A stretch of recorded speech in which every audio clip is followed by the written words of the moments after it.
The door of Henry's lunchroom opened, and two men came in. They sat down at the counter. "What's yours?" George asked them. "I don't know," one of the men said. "What do you want to eat, Al?" "I don't know," said Al. "I don't know what I want to eat." Outside it was getting dark. The street light came on outside the window. The two men at the counter read the menu. From the other end of the counter, Nick Adams watched them. He'd been talking to George when they came in. "I'll have a roast pork tenderloin with applesauce and mashed potatoes," the first man said. "It isn't ready yet." "What the hell did you put it on the card for?" "That's a dinner," George explained. "You can get that at 6 o'clock. George looked at the clock on the wall behind the counter. "It's 5 o'clock. "The clock says 20 minutes past 5, the second man said. "It's 20 minutes fast." "Oh, to hell with the clock," the first man said. "What have you got to eat?" "I can give you any kind of sandwiches," George said. "You can have ham and eggs, bacon and eggs, liver and bacon, or a steak."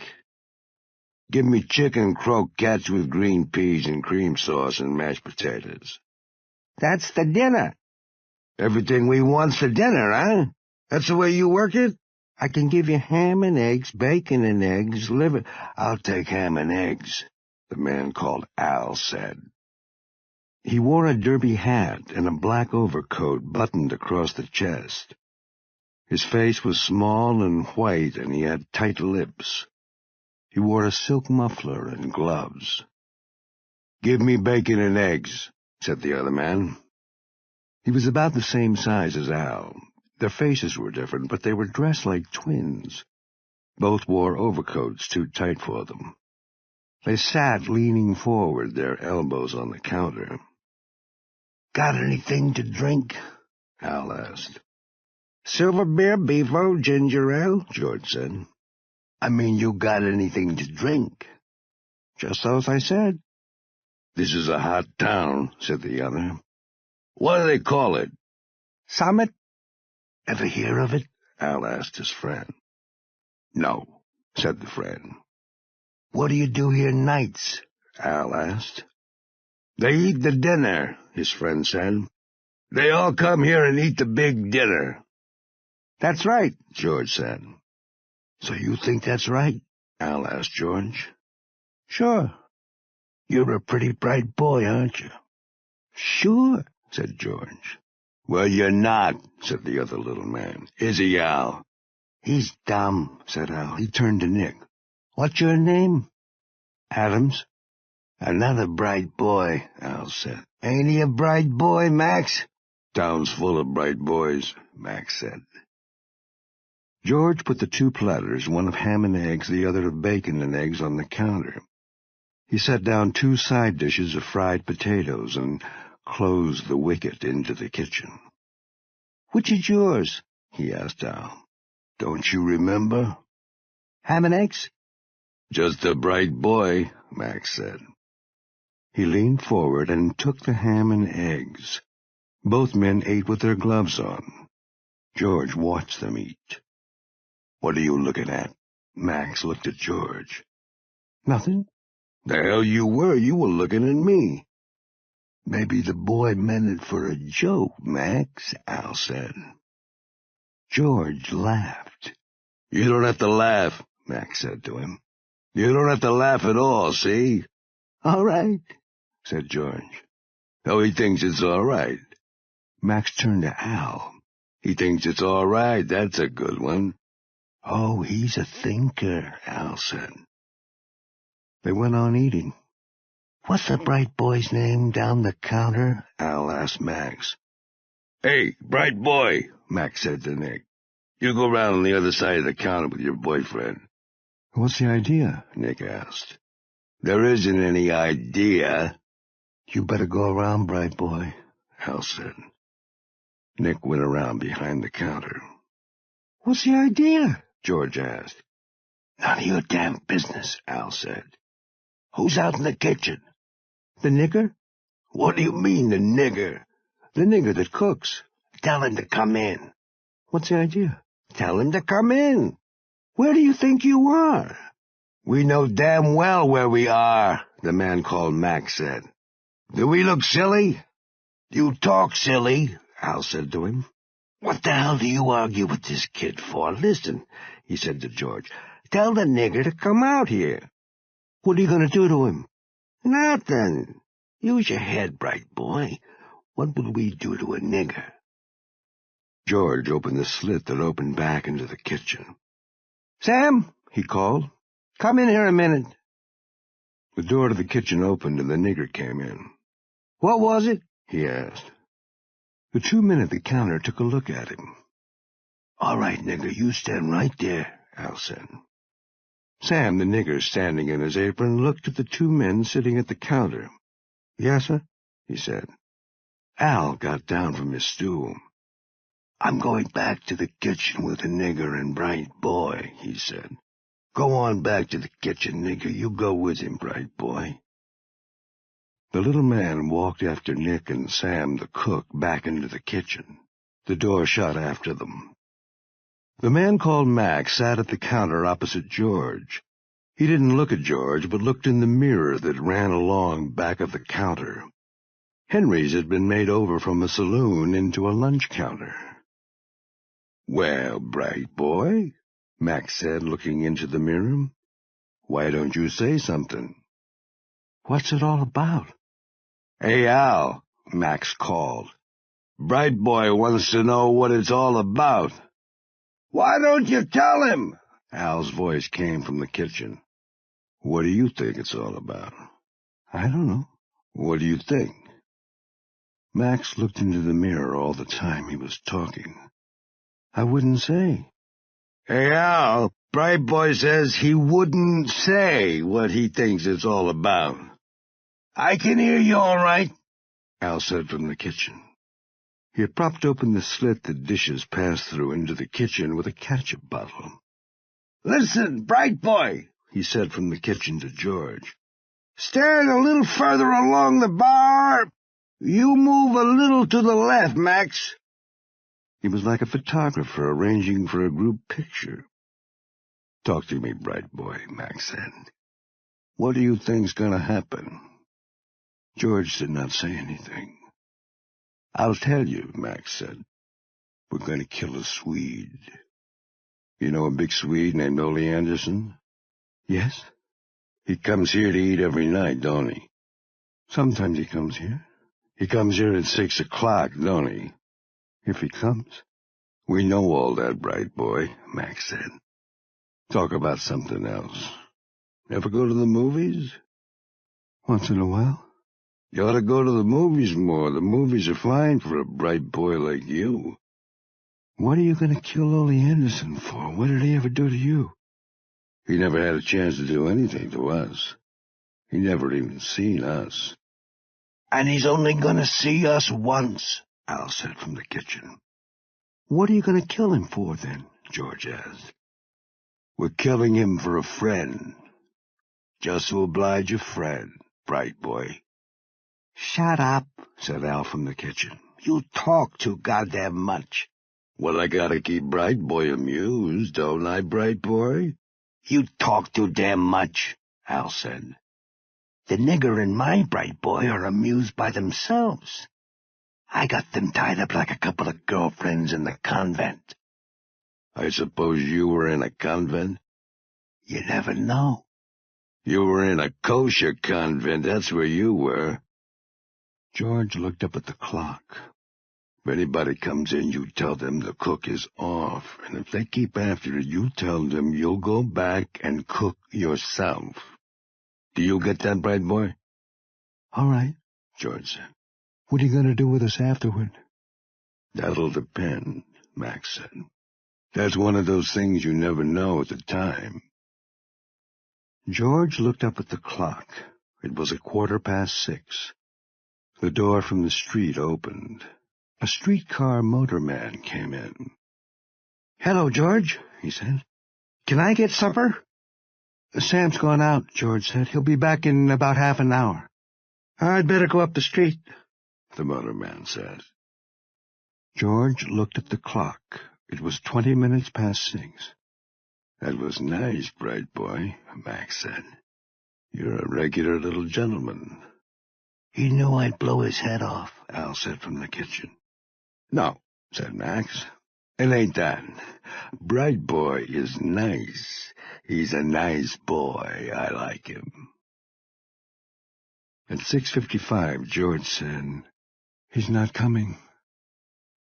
2 other people had been in the lunchroom. Once George had gone out to the kitchen and made a ham and egg sandwich to go that a man wanted to take with him. Inside the kitchen he saw Al, his derby hat tipped back, sitting on a stool beside the wicket with the muzzle of a sawed-off shotgun resting on the ledge. Nick and the cook were back-to-back in the corner, a towel tied in each of their mouths. George had cooked the sandwich, wrapped it up in oil paper, put it in a bag, brought it in, and the man had paid for it and gone out. Bright boy can do everything, Max said. He can cook and everything. You'd make some girl a nice wife, bright boy. Yes, George said. Your friend, Ole Anderson, isn't going to come. We'll give him 10 minutes, Max said. Max watched the mirror and the clock. The hands of the clock marked 7 o'clock, and then 5 minutes past 7. Come on, Al, said Max. We better go. He's not coming. Better give him 5 minutes, Al said from the kitchen. In the 5 minutes, a man came in, and George explained that the cook was sick. Why the hell don't you get another cook? The man asked. Are you running a lunch counter? He went out. Come on, Al, Max said. What about the 2 bright boys and the nigger? They're all right. You think so? Sure, we're through with it. I don't like it, said Al. It's sloppy. You talk too much. Oh, what the hell, said Max. We gotta keep amused, haven't we? You talk too much all the same, Al said. He came out from the kitchen. The cut-off barrels of the shotgun made a slight bulge under the waist of his too tight-fitting overcoat. He straightened his coat with his gloved hands. So long, bright boy, he said to George. You got a lot of luck. That's the truth, Max said. You ought to play the races, bright boy. The 2 of them went out the door. George watched them through the window pass under the arc light and cross the street. In their tight overcoats and derby hats, they looked like a vaudeville team. George went back through the swinging door into the kitchen and untied Nick and the cook. I don't want any more of that, said Sam the cook. I don't want any more of that. Nick stood up. He had never had a towel in his mouth before. Say, he said, what the hell? He was trying to swagger it off. They were going to kill Ole Anderson, George said. They were going to shoot him when he came in to eat. Ole Anderson? Sure. The cook felt the corners of his mouth with his thumbs. They all gone? He asked. Yeah, said George. They're gone now. I don't like it, said the cook. I don't like any of it at all. Listen, George said to Nick, you better go see Ole Anderson. All right? You better not have anything to do with it at all, Sam the cook said. You better stay way out of it. Don't go if you don't want to, George said. Mixing up in this ain't going to get you anywhere, the cook said. You stay out of it. I'll go see him, Nick said to George. Where does he live? The cook turned away. Little boys always know what they want to do, he said. He lives up at Hirsch's rooming house, George said to Nick. I'll go up there. Outside, the arc light shone through the bare branches of a tree. Nick walked up the street beside the car tracks and turned at the next arc light down a side street. 3 houses up the street was Hirsch's rooming house. Nick walked up the 2 steps and pushed the bell. A woman came to the door. Is Ole Anderson here? Do you want to see him? Yes, if he's in. Nick followed the woman up a flight of stairs and back to the end of a corridor. She knocked on the door. Who is it? It's somebody to see you, Mr. Anderson, the woman said. "It's Nick Adams." "Come in." Nick opened the door and went into the room. Ole Anderson was lying on the bed with all his clothes on. He had been a heavyweight prize fighter, and he was too long for the bed. He lay with his head on 2 pillows. He did not look at Nick. "What was it?" he asked. "I was up at Henry's," Nick said, "and 2 fellows came in and tied up me and the cook, and they said they were going to kill you." It sounded silly when he said it. Ole Anderson said nothing. "They put us out in the kitchen," Nick went on. "They were going to shoot you when you came in to supper." Ole Anderson looked at the wall and did not say anything. "George thought I had better come and tell you about it." "There isn't anything I can do about it," Ole Anderson said. "I'll tell you what they were like." "I don't want to know what they were like," Ole Anderson said. He looked at the wall. "Thanks for coming to tell me about it." "That's all right." Nick looked at the big man lying on the bed. "Don't you want me to go and see the police?" "No," Ole Anderson said. "That wouldn't do any good." "Isn't there something I could do?" "No, there ain't anything to do." "Maybe it was just a bluff." "No, it ain't just a bluff." Ole Anderson rolled over toward the wall.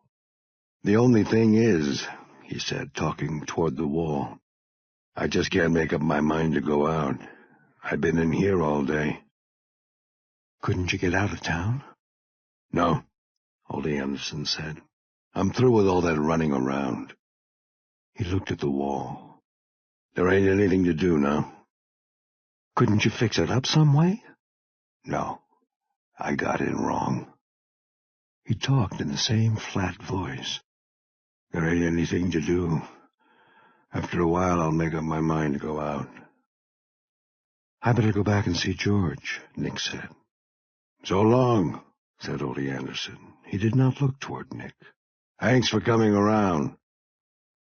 Nick went out. As he shut the door, he saw Ole Anderson with all his clothes on, lying on the bed looking at the wall. "He's been in his room all day," the landlady said downstairs. "I guess he don't feel well. I said to him, 'Mr. Anderson, you ought to go out and take a walk on a nice fall day like this,' but he didn't feel like it." "He doesn't want to go out." "I'm sorry he don't feel well," the woman said. "He's an awfully nice man. He was in the ring, you know." "I know it." "You'd never know it except from the way his face is," the woman said. They stood talking just inside the street door. "He's just as gentle." "Well, good night, Mrs. Hirsch," Nick said. "I'm not Mrs. Hirsch," the woman said. "She owns the place. I just look after it for her. I'm Mrs. Bell." "Well, good night, Mrs. Bell," Nick said. "Good night," the woman said. Nick walked up the dark street to the corner under the arc light, and then along the car tracks to Henry's eating house.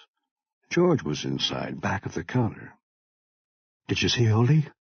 "Yes," said Nick. "He's in his room, and he won't go out." The cook opened the door from the kitchen when he heard Nick's voice. "I don't even listen to it," he said, and shut the door. "Did you tell him about it?" George asked. "Sure, I told him, but he knows what it's all about." "What's he going to do?" "Nothing." "They'll kill him." "I guess they will." "He must have got mixed up in something in Chicago." "I guess so," said Nick. "It's a hell of a thing." "It's an awful thing," Nick said. They did not say anything. George reached down for a towel and wiped the counter. "I wonder what he did," Nick said. "Double-crossed somebody. That's what they killed him for." "I'm going to get out of this town," Nick said. "Yes," said George. "That's a good thing to do." "I can't stand to think about him, waiting in the room and knowing he's going to get it. It's too damned awful." "Well," said George, "you better not think about it."